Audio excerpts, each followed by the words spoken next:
Indian manufacturing sector ശക്തമായി തിരിച്ചുവരുന്നു. US. Iran ceasefire ചർച്ചകളും ക്രൂഡ് ഓയിൽ വിലയും. Stock market outlook. ബുക്കർമാൻ ബിസിനസ് ന്യൂസിലേക്ക് സ്വാഗതം. ഞാൻ Devika, digital presenter. Indian manufacturing sector ശക്തമായി തിരിച്ചുവരുന്നു. ഏപ്രിലിലെ ഫ്ലാഷ് PMI 55.9 ആയി ഉയർന്നു. മാർച്ചിലെ 53.9 നിന്ന്.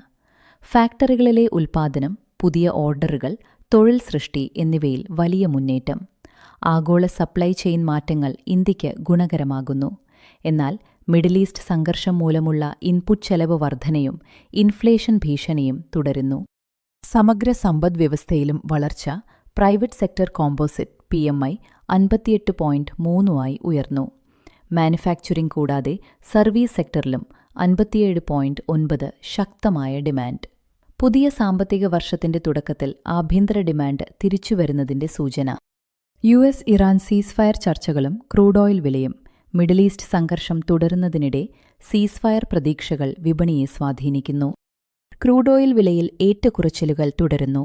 ഇത് ഇന്ത്യൻ വിപണിയിലും ഇറക്കുമതി ബില്ലിലും സ്വാധീനം ചെലുത്താം. ഗ്ലോബൽ മാർക്കറ്റുകളിൽ ഏഷ്യൻ ഓഹരികൾ മിശ്രിത പ്രവണതയിലാണ്. Stock market outlook. അടുത്ത ദിവസങ്ങളിൽ നിഫ്റ്റി, സെൻസെക്സ് എന്നിവയുടെ ചലനം യു.എസ്. ഇറാൻ ചർച്ചകളെയും ക്രൂഡ് വിലയെയും ആശ്രയിച്ചിരിക്കും. ഏപ്രിലിലെ ചില ദിവസങ്ങളിൽ ജിയോ പൊളിറ്റിക്കൽ ടെൻഷനുകൾ ലഘൂകരിച്ചതോടെ വിപണി ഉയർന്നിരുന്നു. ഇന്ന് ഓപ്പണിംഗ് സമയത്ത് ഗ്ലോബൽ ക്യൂകൾ ശ്രദ്ധിക്കുക. ബിസിനസ് ന്യൂസിനെക്കുറിച്ചുള്ള നിങ്ങളുടെ അഭിപ്രായങ്ങളും നിർദ്ദേശങ്ങളും ദയവായി കുറിക്കുക. ഞാൻ ദേവിക, ഡിജിറ്റൽ പ്രസന്റർ, ബുക്കർമാൻ ബിസിനസ് ന്യൂസ്.